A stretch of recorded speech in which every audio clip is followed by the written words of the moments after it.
क्या आप सिर्फ दवा का नाम देखकर ये बता सकते हैं कि वो किस बीमारी में दी जाती है?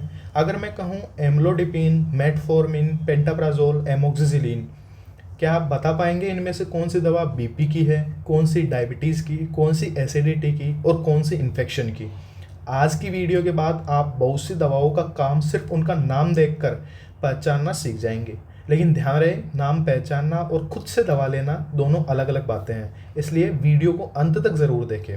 नमस्कार दोस्तों, मैं हूं founder of the clinical academy और आज हम सीखेंगे कि दवा के नाम में छिपे हुए संकेत कैसे बताते हैं कि दवा किस काम आती है। मेडिकल स्टूडेंट, फार्मेसी स्टूडेंट्स और जनरल पब्लिक सभी के लिए ये वीडियो बहुत ही उपयोगी होने वाली है। तो चलिए शुरू करते हैं। वीडियो को शुरू करने से पहले मैं बता दूं, दो तरह के शब्द होते हैं। एक को बोला जाता है सफिक्स, एक को बोला जाता है प्रीफिक्स। क्या होता है सफिक्स और क्या होता है प्रीफिक्स? सफिक्स होता है जो शब्द के अंत में आता है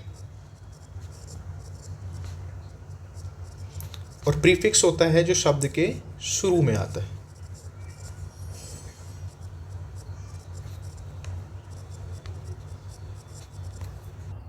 अगर मैं एक एग्जांपल से आपको समझाना चाहूँ तो सफिक्स का एक एग्जांपल होगा हेल्पफुल। ठीक है, जैसे मैं लिखता हूँ यहाँ पे हेल्पफुल, तो ये फुल जो लास्ट में आया है ना, उस फुल को बोला जाएगा सफिक्स। ऐसा ही एक और एग्जांपल लेता हूँ मैं, जैसे जैसे पैकेज। तो पैकेज में लास्ट में AGE आया है ना, एज, इसको बोला जाता है सफिक्स। वैसे ही मैं अगर प्रीफिक्स का आपके सामने एक एग्जांपल लूँ तो जैसे एग्जैक्टली। एग्जैक्टली में जो एक्स शुरू में आया है उसको प्रीफिक्स बोला जाता है। ठीक है, जैसे एक और एग्जांपल लेता हूँ मैं, जैसे इंटरवल। तो इंटरवल में जो इंटर शुरू में आया है उसको प्रीफिक्स बोला जाता है। प्रीफिक्स यानी शब्द के शुरू में आने वाले, और सफिक्स वे होते हैं जो शब्द के आखिरी में आते हैं। तो इस वीडियो के अंदर प्रीफिक्स और सफिक्स के माध्यम से ही अपन सारी दवाइयों को पहचानेंगे। ठीक है, अब मान लीजिए सबसे पहले शुरू करते हैं अपन पेट और गैस और एसिडिटी के लिए, जिनको प्रोटॉन पंप इनहिबिटर कहते हैं। देखो, पेट में गैस हो जाती है, एसिडिटी हो जाती है, तो उनके लिए जो दवाएं दी जाती है ना, उनका सफिक्स होता है प्राजोल। जैसे एग्जाम्पल के लिए देखो, यहाँ पे देखो, यहाँ पर देखो, पेंटाप्राजोल, ओमेप्राजोल, राबीप्राजोल, इलाप्राजोल। ठीक है, तो इनके लास्ट में जब आप सफिक्स देखोगे ना, तो इनके सबके लास्ट में क्या आ रहा है? इनके लास्ट में प्राजोल आ रहा है। तो प्राजोल वाली दवाएं किस में दी जाती है? एसिडिटी में और गैस में, और जलन जो पेट में होती है, सीने में जलन, देखो सीना भी जलने लग जाता है जब गैस बनती है, और अल्सर के लिए, इनके लिए आपको दी जाती है। पेट में अल्सर हो जाए, पेट की गैस के लिए, पेट की एसिडिटी के लिए, तो इनके सफिक्स क्या होते हैं? प्राजोल। ठीक है, यहाँ पे आप दवाई भी देख सकते हो। ठीक है, दूसरी होती है H2 ब्लॉकर। ये भी एसिडिटी के लिए ही यूज़ की जाती है ना, लेकिन जब प्राजोल ग्रुप काम नहीं करता तब ये दवाएं दी जाती है। इनका सफिक्स होता है, सफिक्स क्या है? जो शब्द के अंत में आता है। इनका सफिक्स होता है टिडीन।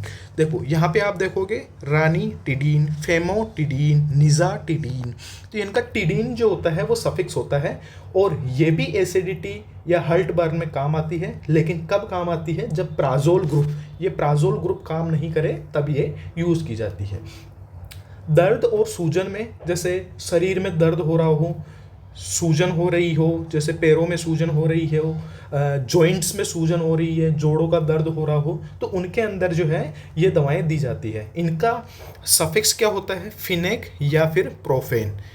यहाँ पर दवाइयाँ आप देखोगे तो एसेक्लोफिनेक, डाइक्लोफिनेक, आइबुप्रोफेन और कीटोप्रोफेन। तो यहाँ पर आप सफिक्स में फिनेक देख सकते हो और प्रोफेन देख सकते हो। तो ये शरीर के दर्द, सूजन और जोड़ों के दर्द को दूर करने में काम आती है। इनको एनसेड बोला जाता है, एनसेड भी बोला जाता है। ठीक है, यहाँ पर आप दवाइयों पे देख सकते हो क्लोफिनेक, क्लोफिनेक, प्रोफेन और प्रोफेन। ठीक है, उसके बाद में आती है एडवांस दर्द निवारक। ठीक है, जो कि क्या करती है? बिना पेट में एसिडिटी या अल्सर किए गंभीर दर्द और सूजन को ठीक करने के काम आती है। ठीक है, तो इसमें सबसे पहले आते हैं कोक्सिब। कोक्सिब है ना, तो कोक्सिब यहाँ पे देखोगे आप तो इनका सफिक्स क्या है? कोक्सिब, इटोरी कोक्सिब और सेलेट कोक्सिब। ठीक है, तो ये एडवांस दर्द निवारक होती है।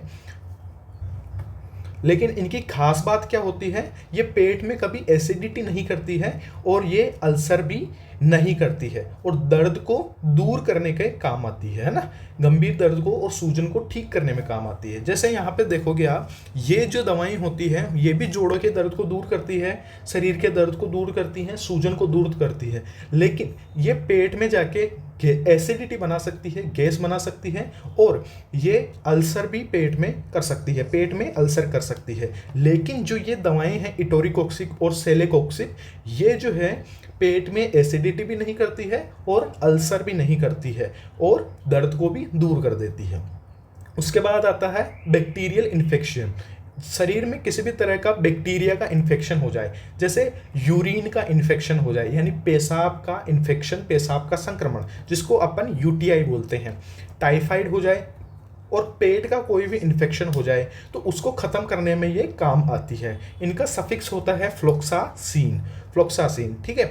यहाँ पे आप देखोगे तो ओफ्लोक्सासिन, लेवोफ्लोक्सासिन, सिप्रोफ्लोक्सासिन और डेलाफ्लोक्सासिन, ठीक है। ये एडवांस होती है, थोड़ी एडवांस, जो कि पेट में एसिडिटी और अल्सर नहीं करती है, ठीक है। तो ये फ्लोक्सासिन यहाँ पर इनका सफिक्स होता है जो इन्फेक्शन में यूज़ आती है। यहाँ पे आप दवाइयाँ भी देख सकते हो, फ्लोक्सासिन, फ्लोक्सासिन, फ्लोक्सासिन और फ्लोक्सासिन, ठीक है। उसके बाद आता है जो सामान्य इन्फेक्शन में यूज़ की जाती है, ठीक है। सामान्य इन्फेक्शन ये थी fluoroquinolones antibiotics, sorry, fluoroquinolones antibiotics, ये है मैक्रोलाइड एंटीबायोटिक्स, ठीक है।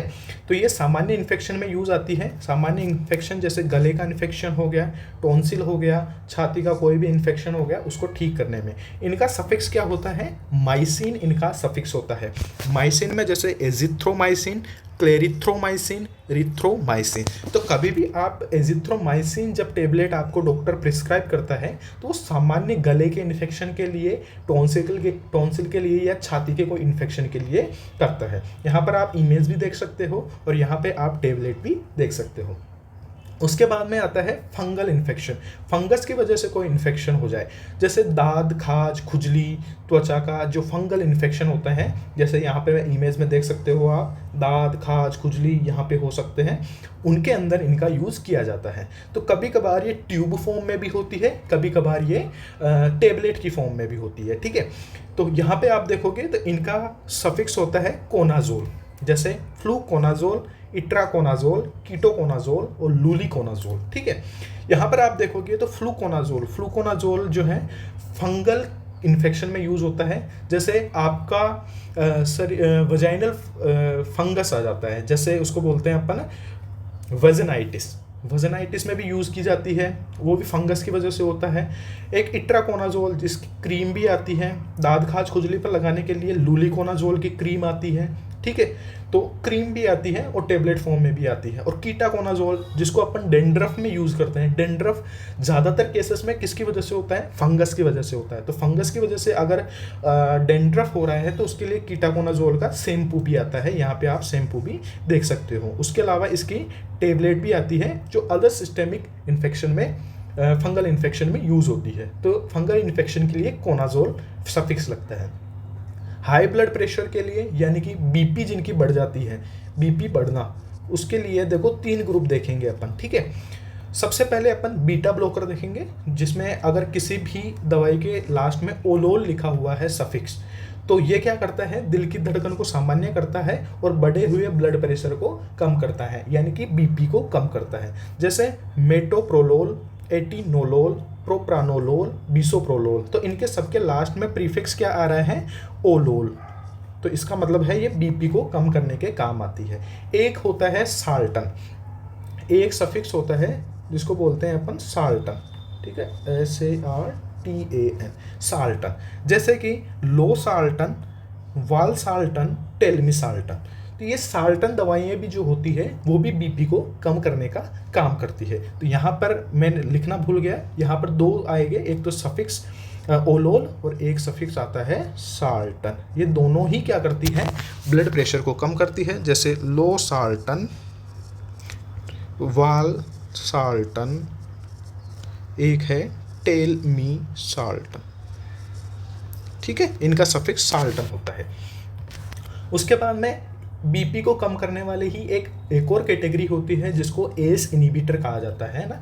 एस इनहिबिटर क्या करती है, ये खून की नसों को चौड़ा करती है, जिसकी वजह से ब्लड प्रेशर तुरंत कम हो जाता है। ब्लड प्रेशर देखो यहाँ पर आपको एक ब्लड वेसल दिख रही होगी, ये जो है पूरी संकुचित हो रखी है, तो ये एस इनहिबिटर क्या करती है, इसको क्या कर देती है, ब्लड की वेसल को चौड़ा कर देती है। इसकी वजह से ब्लड का प्रेशर क्या हो जाता है, वो कम हो जाता है। ठीक है, तो यहाँ पे आप देख सकते हो। तो इनका सफिक्स होता है प्रिल, और इसके एग्जाम्पल है इनालाप्रिल, लिसिनोप्रिल, रामीप्रिल, केप्टोप्रिल। ठीक है, तो प्रिल सफिक्स जो है वो भी बीपी में काम आते हैं। तो 3 सफिक्स देखे अपन ने, ओलोल, साल्टन और प्रिल।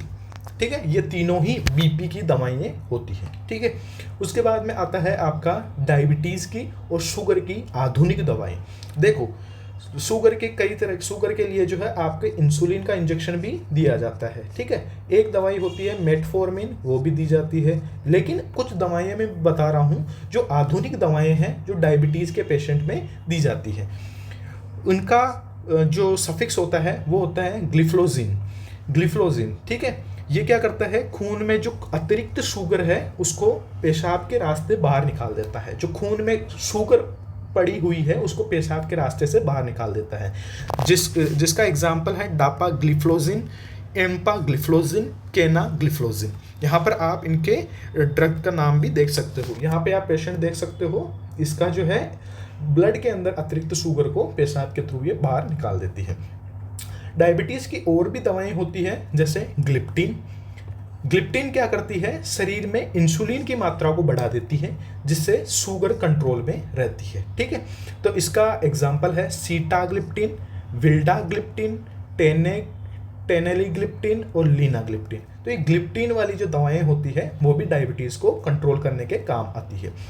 तीसरी है कोलेस्ट्रॉल और नसों के ब्लॉकेज को खोलने का काम करती है।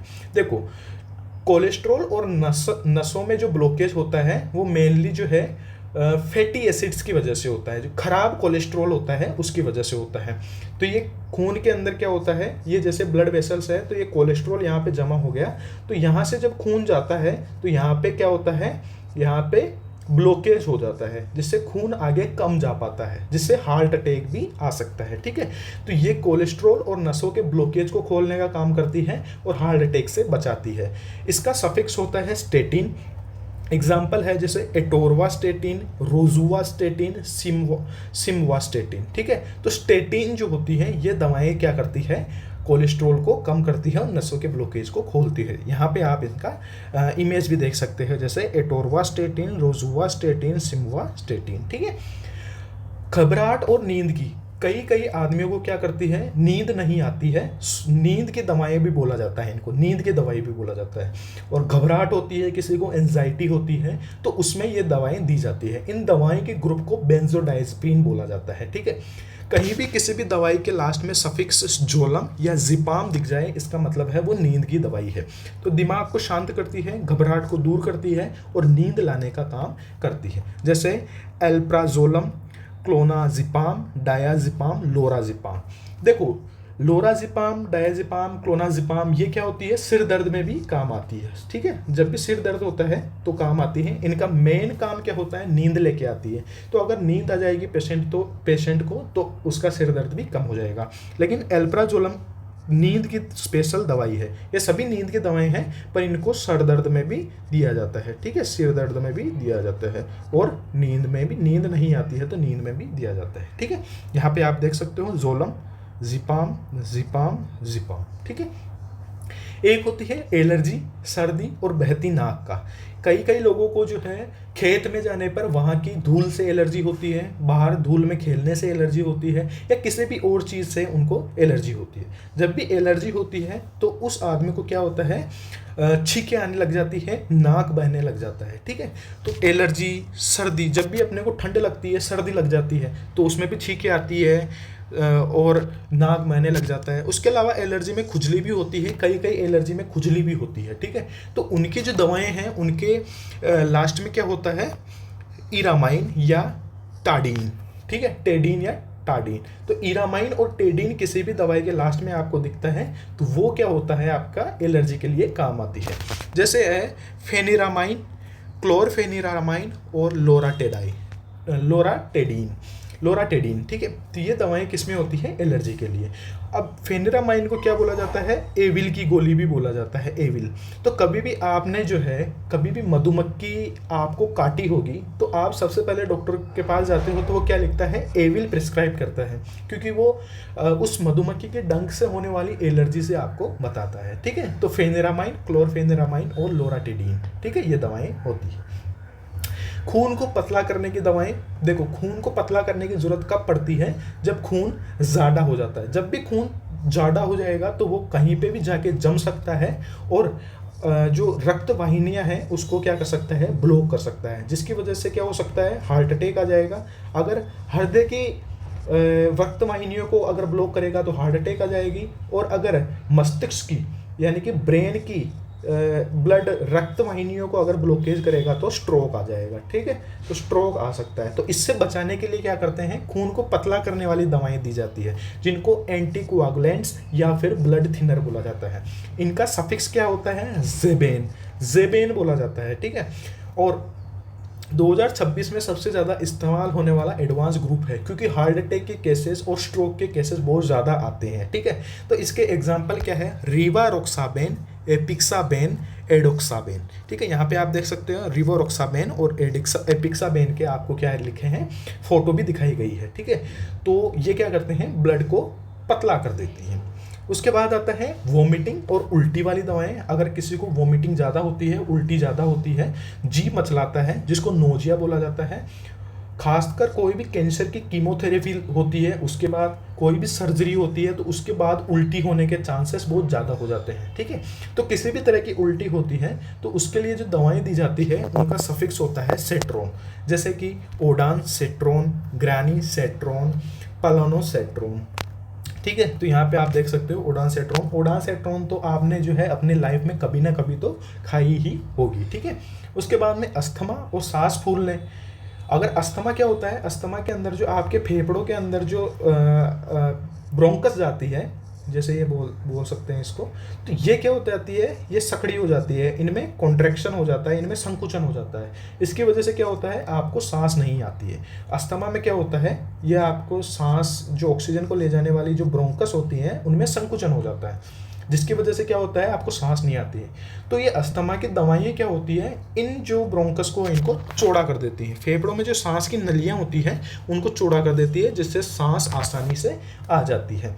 इनका जो सफिक्स होता है उसको टेरोल बोला जाता है, जैसे सालबुटामोल, जिसको एल्बुटेरोल बोला जाता है, सालमेटेरोल और फॉर्मेटेरोल बोला जाता है। देखो सालबुटामोल का एक नाम हो रहा है एल्बुटेरोल, है ना। तो सालबुटामोल फॉर्मेट्रोल को सबसे ज़्यादा उस कफ में इनहेलर के अंदर जो यूज़ किया जाता है, देखो इनहेलर होता है ना, जब भी आपने देखा होगा किसी को अस्थमा का अटैक आता है तो इस इनहेलर से वो क्या करता है, पफ लेता है, जिससे क्या होता है, उसको सांस आने लग जाती है। यहाँ पे भी आप देख सकते हो। तो इसमें क्या होता है, छोटे छोटे कैप्सूल्स होते हैं, इस कैप्सूल में क्या भरा होता है, सालबुटामोल और फॉर्मेटेरोल भरा होता है। तो जैसे ही ये फेफड़ों के अंदर जाता है तो ये क्या कर देता है, फेफड़ों की सांस की नलियों को चौड़ा कर देता है, जिससे सांस आने लग जाती है।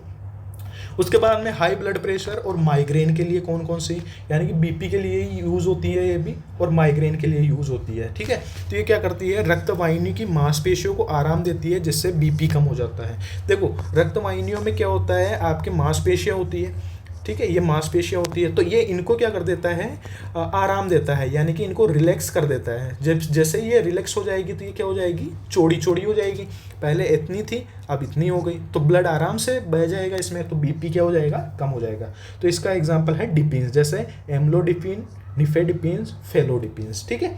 तो माइग्रेन के अंदर भी ये यूज़ की जाती है, ठीक है। उसके बाद में सूजन और एलर्जी और गंभीर बीमारियों के लिए तो उनके लिए स्टीरॉयड दिए जाते हैं, जिनको कोर्टिकोस्टीरॉयड बोला जाता है। इनके सफिक्स सोन या ओलोन होता है, ठीक है।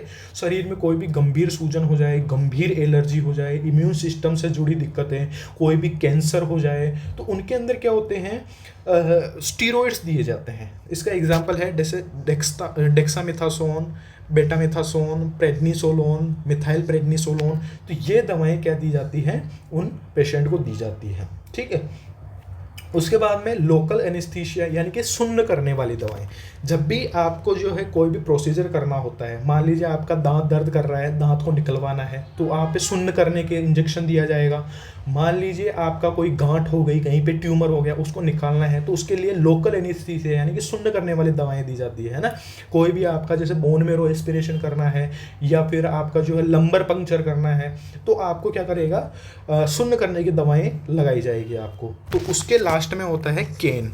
केन है ना, किसी खास हिस्से को क्या कर देता है, कुछ समय के लिए सुन्न कर देता है, जैसे लिग्नोकेन जिसको लीडोकेन बोलते हैं, बुवीवाकेन, बेंजोकेन।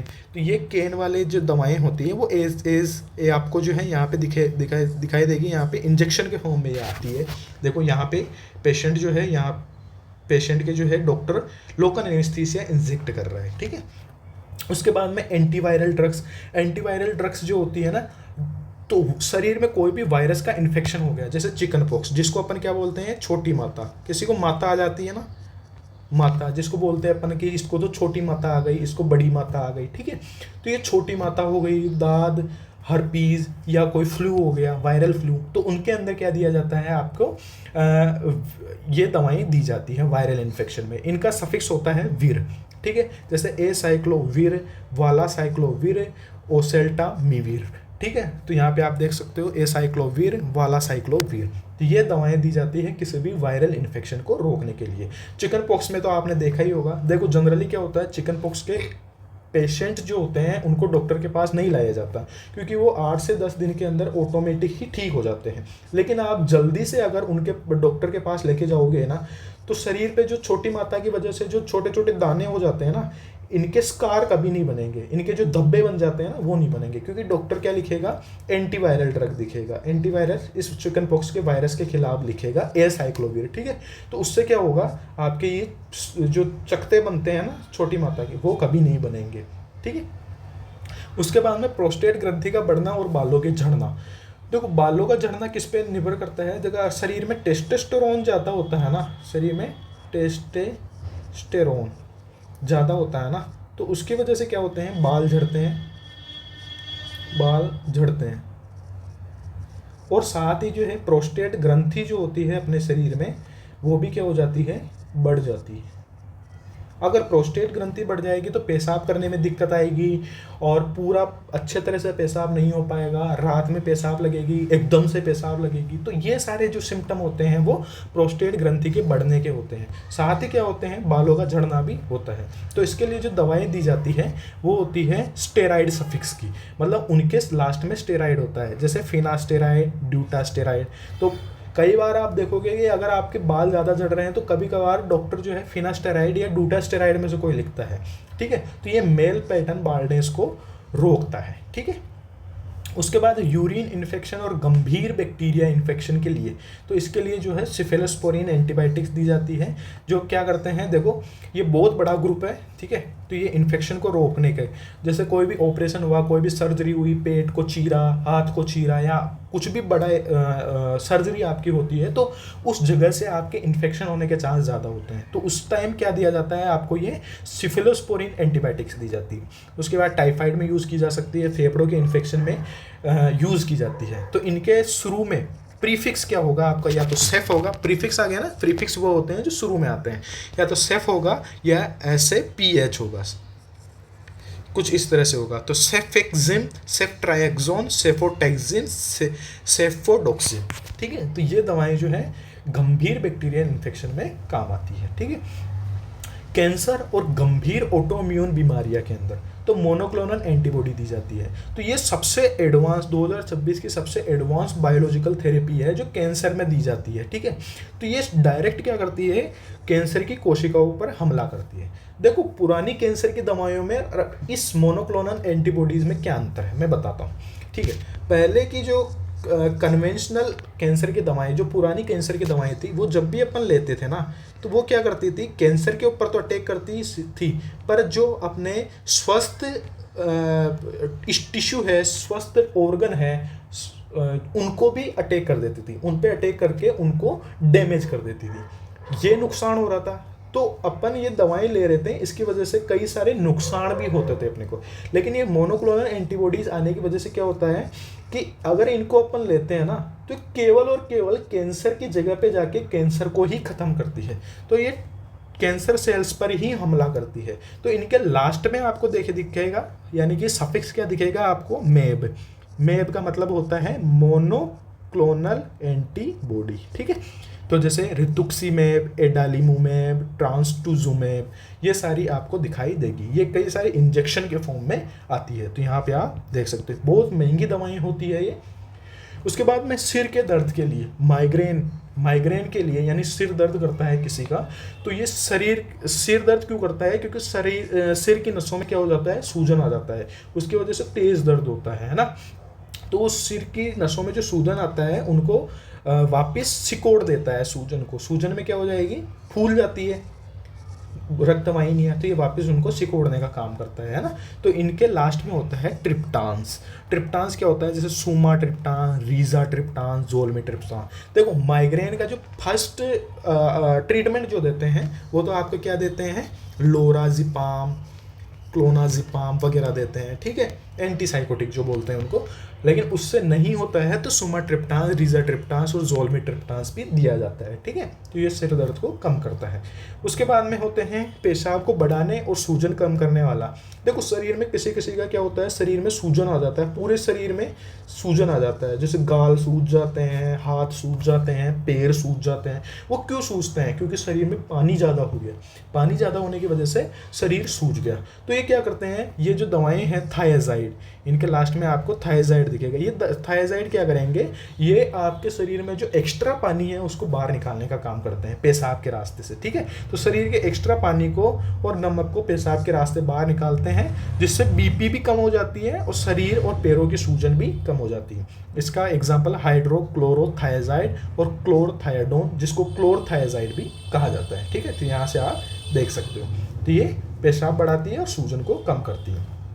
इरेक्टाइल डिसफंक्शनिंग के लिए, नपुंसकता के लिए, देखो नपुंसकता किसे कहते हैं, जब भी सेक्सुअल इंटरकोर्स का टाइम आता है और पेनिस जो है इरेक्ट नहीं होता है, ठीक है।